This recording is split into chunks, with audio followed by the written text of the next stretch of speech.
What is a plan in construction?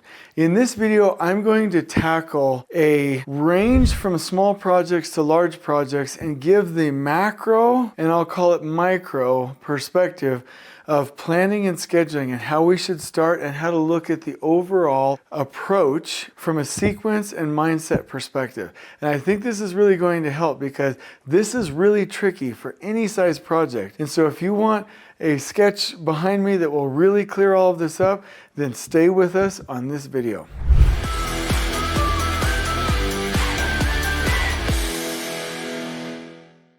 Okay, so let me talk about what is a plan. I want to explain that there's a difference between a plan and a schedule. A schedule is the demand side of the equation. It's what the owner wants. But an actual plan, and more specifically a production plan, is what we can do and accomplish with the constraints that we have, also attempting to meet customer demands. So it's both. So planning is superior to scheduling. And I really like, when I was at DPR, they had something called PSPP, Planning, Scheduling, Production Planning. And I love that because that really helps you to identify this entire world of what a plan actually is. So let me go ahead and talk about this from a timeline perspective. And this is very, very important. Let's take this as pre-construction, this as construction, and this as post-construction. Most of the time you get stuck in a situation where the owner wants a plan 2 days, 2 weeks, maybe even 2 months. Get it to me, I need a baseline right away. That is not ever how it works. In fact, recently I just a LinkedIn post and I did the Tommy Boy, hey, I can take a dump in a box if you want and slap a guarantee on it. I have extra time. I did that visual and at the top it was like, get me my baseline now. Why is the schedule not ready? It's completely unrealistic. When an owner says, hey, you got 2 days, 2 weeks, get me a baseline, you're gonna be locked into that baseline throughout the entire project. And oh, by the way, it's a $450 million project. That is the most ridiculous thing ever. And these poor schedulers and scheduling departments and scheduling directors, these poor people are forced to do it, lock people into an abusive situation, and really all they're doing, excuse the way I'm saying this, all they're doing is taking a dump in a box and slapping a guarantee on it like in Tommy Boy. It's ridiculous. We have got to have time to plan. Everybody knows that a good plan takes time to put together. Now, I do want to explain something. In this phase, it is 100 million, billion, trillion, whatever's above that, percent crucial that we start out with a macro level Takt plan. That's where you are going to see the time by location format for all of the different phases on your project site, and that is going to be run through the calculator and confirmed, and we know that's how long it takes to build the project. We run it through the calculator, and this right here is your slowest responsible speed. This is what we call a macro. Later on, and I want to make this clear, in these phases, we can optimize through zoning and other methodologies, and once we do the pull plan, we can go faster, but that is our production target, not our promise. So we will end up with buffers by the time we get to our target speed, which is what we call a norm. And we do that by zoning. And so what we have here, it's not a critical path, it's called a critical chain. I hope I'm not being irresponsible with this. I'm just going to draw a line for our promise, and then we have a critical chain, and it is a path for our production target, which will always have buffers.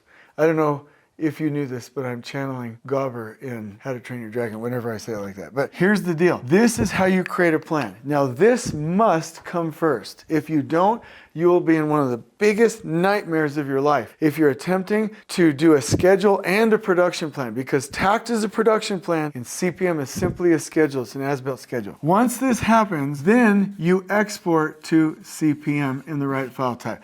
We have software right now that will do this. We have software that will manage this at scale and export to CPM at scale right now in whatever file type you want. Now, the work breakdown structure will be correct. You will have the right logic, and you will have the right schedule which matches the production plan. If you get the CPM and the Takt plan out of sync, this will become a nightmare. And because CPM has weaseled its way into all contracts, there's a risk. Then you get rid of Takt because you don't want the duplicate work, and then you will start to do non-production things, and you will enter the project into a downward productivity spiral.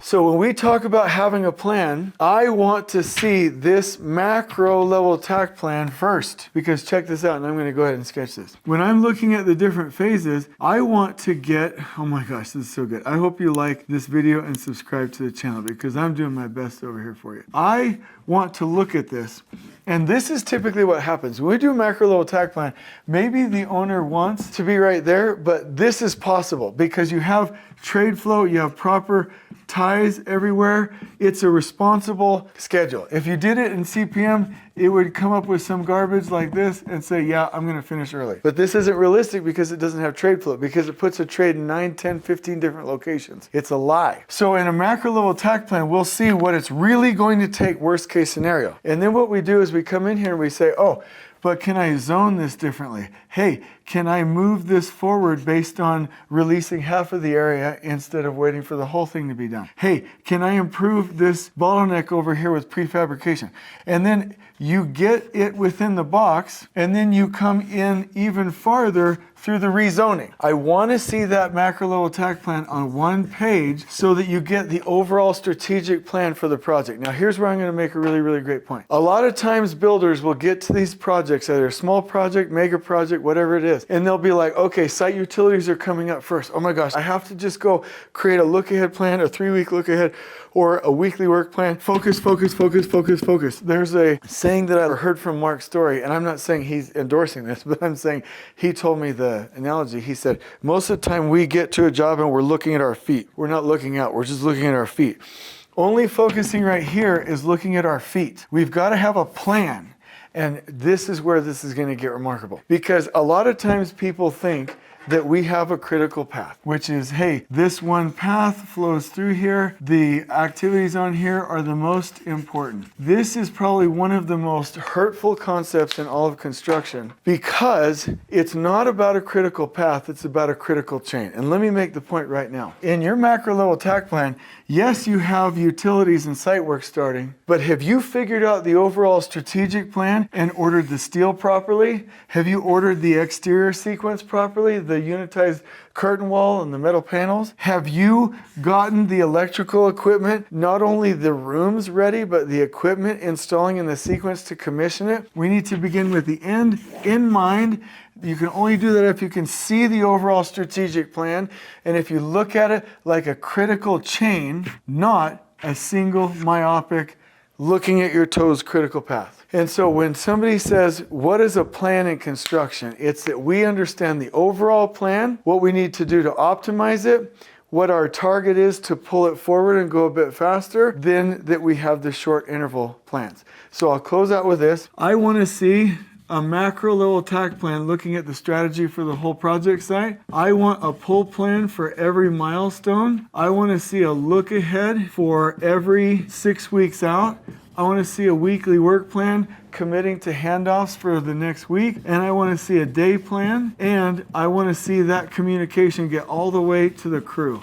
When you have this, you have a plan. Please don't just myopically focus in one area. You've got to see the global view, and you've got to get it all the way to the crews. So I hope this has been helpful. Boy, that sketch looks crazy.